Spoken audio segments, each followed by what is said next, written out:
Hey, welcome to Half the Battle. Well, last week we took a look at a really good G.I. Joe figure.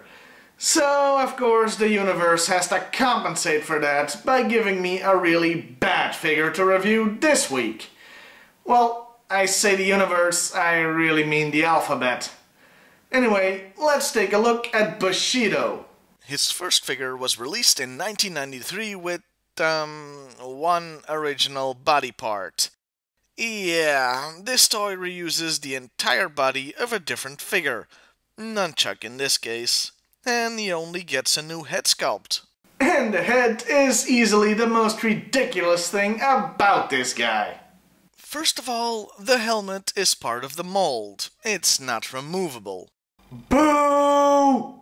Also, let's compare and contrast with Bushido. Good-looking samurai helmet. Bad-looking samurai helmet. This is your samurai helmet. This is your samurai helmet on drugs. Any questions?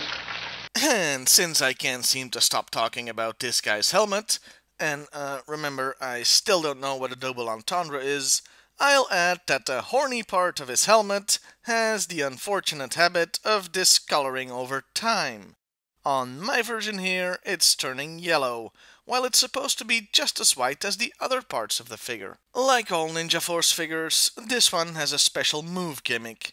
His right arm slams down in a chopping motion, called the Teisho chop action in this case. And that's actually wrong. Yeah, near as I can tell, a Teisho chop would be more of an upwards open palm punch, not a more cliched downwards one. The rest of the figure isn't bad in of itself, but I'll get back to that when we discuss the character. And I can be very, very brief about his accessories. They're a bunch of generic ninja weapons molded in white plastic. More on those later too. Bushido got one more figure the following year.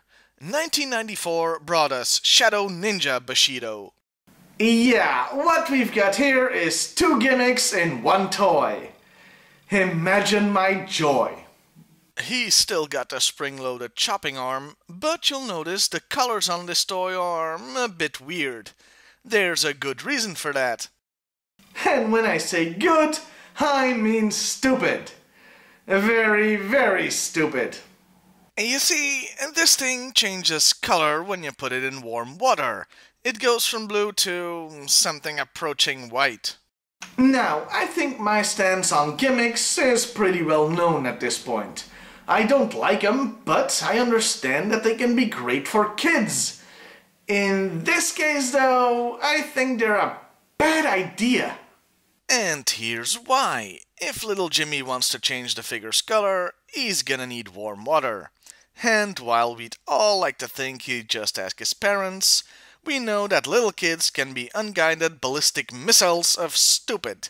So I wonder how many kids burn themselves trying to get hot water from the tap. Yeah, G.I. Joe's message here seems to be, hey kids, play with hot water, it's mega cool! And knowing is half the battle. G.I. Joe! One final thing to note about both figures is that they're not constructed like normal G.I. Joe toys. To accommodate a real ninja action gimmick, they were made without screw holes in the back. Yes, I know. Make your own jokes in your head. The unfortunate side effect being, of course, that it's difficult to repair the figures or replace broken parts on them. You basically have to crack them open and glue them back together again. So now, let's talk about the character. And here's where things get weird. Like I've mentioned far too many times now, he wears a samurai helmet. The file card even says he wears it because his father did the same, and he has great respect for tradition and family pride. Here's the thing. He's not a samurai. Nowhere on the file cards or the packaging is he referred to as a samurai. Au contraire, this guy is a ninja. A snow ninja to be precise. A ninja wearing a samurai helmet. Historically, that's like Captain America going into battle wearing a Nazi uniform. Yeah, ninjas and samurai were not friends. In fact, the ninjas were pretty much destroyed by the samurai. All this makes it even weirder that this guy's codename is Bushido, because that word basically means samurai way of life in Japanese. So he looks like a duck, quacks like a duck, but is in fact a goose. Or, to put it another way... That's right, you're a big fat phony!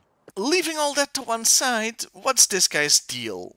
Well, he's a snow ninja. His military specialty is cold weather. He enjoys training outdoors in freezing temperatures, and his weapons look like they're made of ice. This is especially the case with the second figure. Those weapons are made of a translucent blue plastic. His motto even says that he's a pointed crystal icicle. You know, I'm beginning to suspect this design might have been inspired by, something? Can ya guess what it is yet? Yeah, it seems they took their cues from Mortal Kombat Sub-Zero, didn't they? Only, as seems to be Hasbro's modus operandi, they turned it stupid. And for a final thought on his appearance, kids, it's time to play Is It a Ninja? This here is a ninja. This is also a ninja. Some might even say, this looks like a ninja. This is not a frickin' ninja. And now we arrive at what is usually the comic and cartoon section of the review. Well, there isn't one this week. I couldn't find hide or hair of the guy in either media. And while last week I went on a rant on how some characters are criminally underused and really deserve to be more in the spotlight, this week all I can say is, good!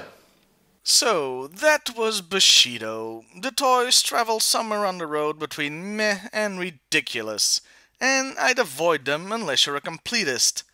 The character was ignored, and really best deserves to be forgotten on the scrap heap of stupid ideas. Bushido, more like Bullshido. Well, see you next week, everybody.